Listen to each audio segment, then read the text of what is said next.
Priority is always trying to get our new guys acclimated as quickly as possible. Also Westbrook, Dario Saric, having a great training camp. We have 4 days of practice before we head over to Abu Dhabi.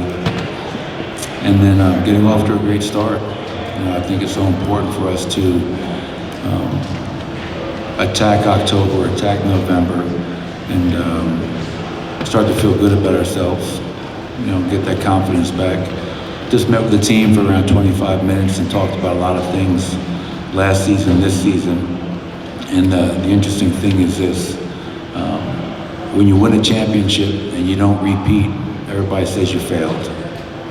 So the pressure of that is immense.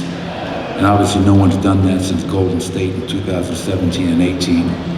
And I went back and looked at all the teams since then that won it and what happened the next year. And we probably had one of the best seasons you could have while not winning it. And obviously difficult loss in the second round, and hopefully we've all used that as motivation to come back better individually and collectively. But I think the group is excited. We've had a really good off season, and I think everyone's excited to get started tomorrow.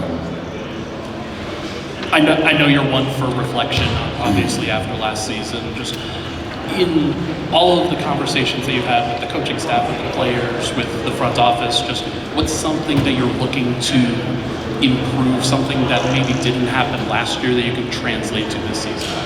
Oh, there's a lot of room for improvement. That's the great thing about it. You tie a franchise record, 57 wins. But you can improve across the board. We were 11-11 in games decided by 5 points or less. We were third place in our division, the toughest division in the league, behind Minnesota, OKC. Our win percentage against playoff teams wasn't where it needs to be. We dominated the teams below 500, but we can do a better job of winning and beating the great teams. Our rebounding, we have to be a much better defensive rebounding team, which I think will help us become a better running team. 2 years ago, we were top 5 in transition offense. Last year, we were 17th.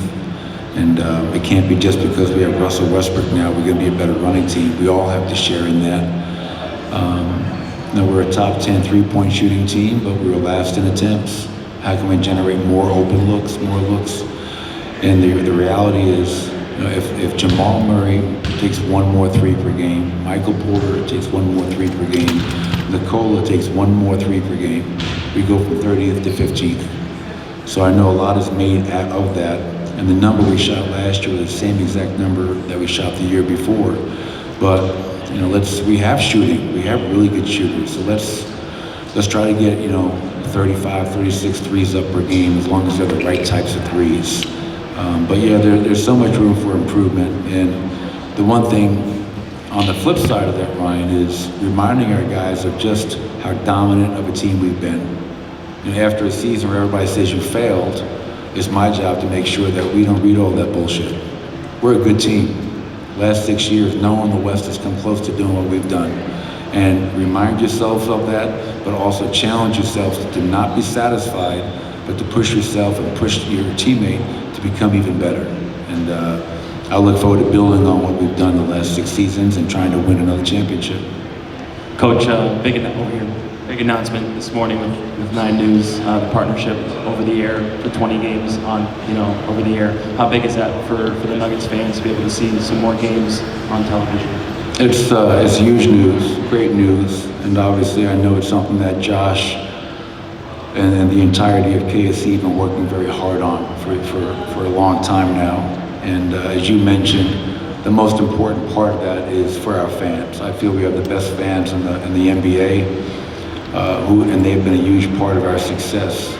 And now the fact that our fans can watch the Nuggets play is going to be great, because that's one thing you hear as you walk or drive around town, is that there's people that haven't been able to watch the Nuggets or the Avalanche. And obviously both teams are in the middle of historic runs with great players, and we want our fans to see as many games as possible. So I thought that was great news. Coach, the young guys are going to be important this year. Everybody says it. Christian Payton and Julian Strother. How much improvement can you expect from each of those guys. Can they improve each one by 10% or 20%? Do you ever think of it like that? I never think about it from a percentage standpoint, Chris, but obviously, with losing KCP is a big loss. But now you have two guys in Christian Brown and Julian Strawther who are more than ready and willing and able to take over that opportunity. You mentioned Peyton Watson and the season that he had. So I don't know what the percentage of improvement is, but the most important thing is they have improved, and more importantly, we need them to continue to improve. Julian Strawther was in the gym every day this summer, every day. The guy was a workhorse. And to see what he did last year in the first 40 games before he got hurt, what he did in Summer League before he hurt his ankle, and in this gym, leads me to believe that he's poised and ready to have a really good second season. Christian Brown, the guy helped us win a championship as a rookie. You know what you get from him every single night. And he's another guy that was in the gym a ton this summer. And same with Peyton Watson. Peyton's ability to impact the game on both ends of the floor. I saw a stat, his 88 blocks and coming off the bench, he's one of the league leaders in blocks per game for a reserve player that's not really a big. So yes, those three guys are going to have a huge impact on the season, and look forward to helping them continue their improvement. Michael, when you're looking at who's going to be the starting shooting guard, what kind of things are you going to weigh? Yeah, well, it's not just about, I think a lot of times it's just about, well, who had the better stats? I think anytime you look at a starting lineup, it's also got to be what complements the lineup. We already know that we have Jamal, Michael, Aaron, Nikola, pretty good four-man unit. And which player is going to help complement the starters? Which player is going to help complement that second unit?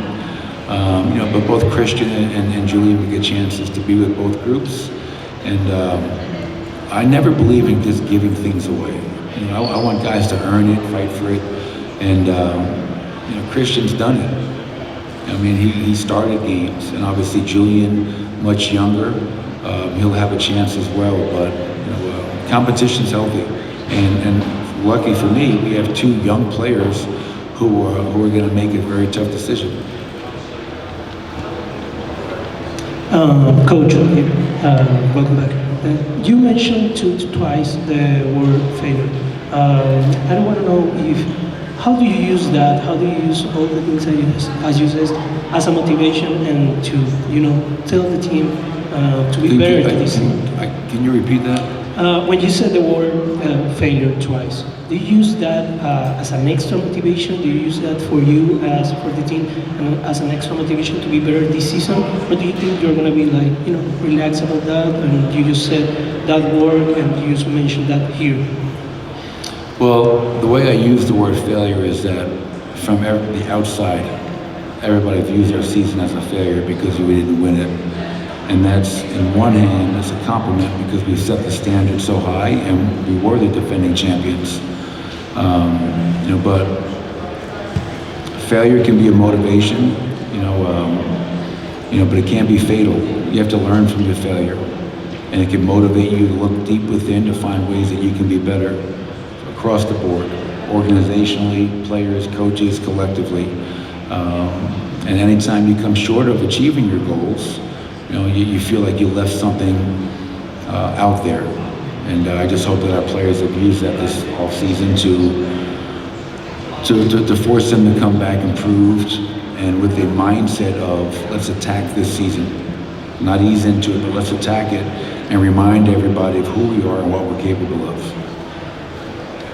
Michael, with as many young guys as you have on this roster, there are a lot of guys who grew up even watching Russell Westbrook kind of in his prime. I'm curious if he's had any early impact since signing with the team, just even in sort of a practice setting or whatever it may be. And have you had any sort of conversations with him about expectations for him this season, basically? Yeah, no, I've met with Russ quite a bit, talked with him, great conversations. First and foremost, just have so much respect for his body of work. And, the only thing that he hasn't accomplished is winning an NBA championship. That's the only thing missing from a very, very impressive resume. And he saw something in this team, this group of players, this franchise, where he wanted to be a part of that, and that speaks to what we have going on here. Russ was in the gym yesterday, and there was just a different energy. Can't explain it, but it's just his voice, his leadership, his intensity, his competitive spirit. I think are all things that are not only going to help this team, but I think he's going to really help individual players kind of achieve their potential and push them to be the best that they can be. So I love that he's here. I think Russell Westbrook, first ballot Hall of Famer. I love guys that bring it every single night, and that's what he's done every game he's ever played. I'm going to ask a little more directly. You're competitive, you've been in this business a long time, and you know the standards for coaches in terms of wins and losses. A lot's been made of the front office's movement towards addressing CBA challenges with young players, and then the competition with that, with trying to win a title. What's your view on trying to approach this season and any potential disagreements or conflicts that there might be between your priorities as a coach and what the front office has to do? Well, me, Calvin, Josh, I think as long as we're aligned and communicating and collaborating and also challenging each other, like Calvin and I shouldn't always agree. If we're always agreeing, then we're not really accomplishing what we need to accomplish. But through those disagreements and through those conversations, you come to a greater good. And this is a reality. I mean, like you look across the NBA landscape, teams are letting great players walk because they don't want to approach that really dirty word of second apron.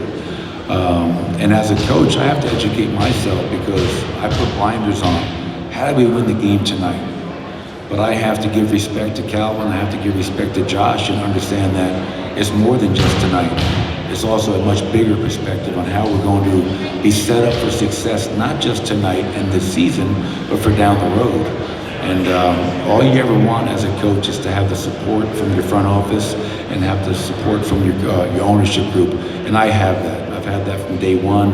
And I feel very fortunate to have the relationship that I have with both Calvin and Josh because I've been around this game a long time and I know that doesn't exist in a lot of places. Coach, you've said a lot that dynasties aren't linear. And, you've brought up the Spurs in the past in terms of they've never won they didn't win back-to-back, but they won a number of championships over a number of periods of time. What does that look like for you if you guys are to kind of approach that kind of franchise with that kind of championship level staying power?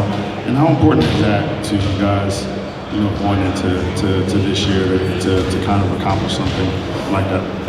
Oh, it's really important. If you're not striving to be the best, what are you, now you're just wasting time. And like Malone used to say, ain't no half-stepping. If you're gonna do it, do it. And I think we have a locker room of 21 players down there, excited for camp, but also excited for what the season holds. And Jamal Murray said something really interesting. Like he reminded his teammates, don't take this for granted. Like we have a championship window. Not every team has a championship window. And what do? Do you take advantage of that? Or do you look back in 20 years and have regrets? And the vibe and feel I get from our players is that they tasted success, they tasted being feeling what it's like to be on that mountaintop. We were knocked off last year. So let's get back up, don't feel sorry for ourselves and continue to work. But I made the point about San Antonio because everybody wants to repeat, but they never did that. But they had a standard of excellence year in and year out. When you ask anybody in the NBA community, they'll say, hell yeah. San Antonio definitely had a dynasty. And you want to be remembered as a team that achieved greatness. And hopefully we can do that. That's our goal this year, and I'm excited to start this journey with everybody in this building pulling in the same direction. Coach, back here.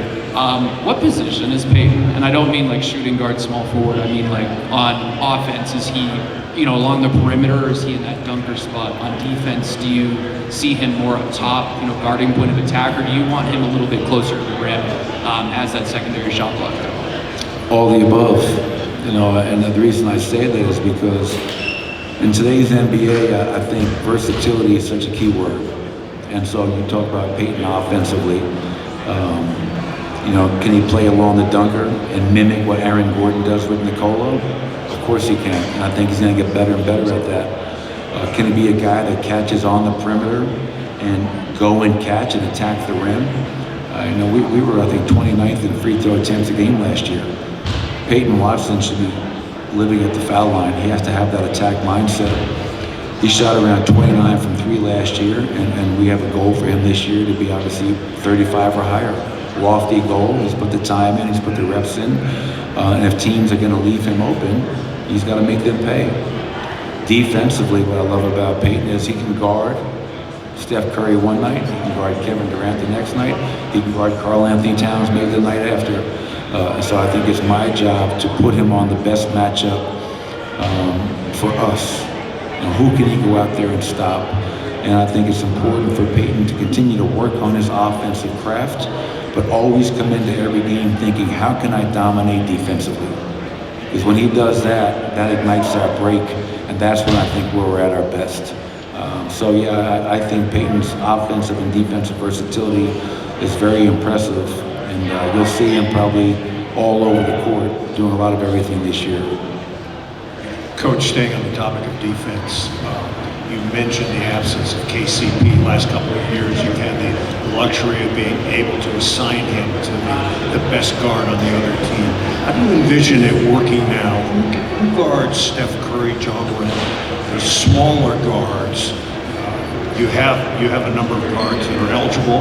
How do you see that working out, guarding a smaller guy? Yeah, well, I think, just look at the job Christian Brown did in the playoffs. I thought Christian's defense on Anthony Edwards, one of the tougher perimeter players in the league, was really impressive. So I think Christian Brown has shown and proven to me that he's willing to take on that responsibility. It's funny, I think when people talk about Russell Westbrook, no one really mentions defense. They mention how quick he is, how explosive he is, the rebounding, the playmaking. When we went back and watched as a staff his defense last year with the Clippers, end of games, he was on the opposing team's best player every night. Every night. So you have a guy that you can close games with in Russell Westbrook, who knows the league, knows personnel, has a respect to the officials, and has a competitive, I'm going to get in your shit mindset that I love. So, and other people as well. We talked about Peyton Watson being a guy that can guard bigs and smalls. And I've seen Jamal Murray be a guy, when locked in, can be a great defender. So it's going to take all of us. I'm not going to put it on just one player. We were a top 8 defense last year. Our goal this year is to be top 3. And I think we have that within us. Michael, this is 10 years with the Denver Nuggets, a lot accomplished there, but I imagine it's a double-edged sword. Do you concern yourself at all with keeping the message fresh and not letting the room get stale? And as a second point, is there anything with the team where you look at, even though we've had success, for the sake of keeping things fresh, let's try to add new wrinkles, new roles and responsibilities to different guys? Yeah, I'm not the same coach I was 10 years ago when I first got here. And one thing that we always do, Adam, is that we take a deep dive and work within after each season, try to identify whatever blind spots we may have, but also trying to find ways to keep things fresh for Nikola, for Jamal, 10 years, 9 years, for Michael, for Aaron, guys that have been here, expanding packages, creating new packages, trying new things defensively, coming up with new drills in practice. And what also helps is as you bring in new players, like a Deron Holmes, like a Trey Alexander, Russell Westbrook, Dario Saric. I think new blood comes in here also allows you to kind of keep it fresh somewhat. I think I hate monotony. I hate doing the same thing every day. And I think we've done a pretty good job of trying to challenge ourselves to keep things as fresh as possible, but by also not losing sight of how and why we've been so successful. And our culture has kind of been a mainstay. That hasn't changed. The people around it, the philosophies on offense and defense may change, but at the end of the day, at our core, we have to maintain our Denver Nuggets culture. and be disciplined and adhere to that. Thanks, everybody.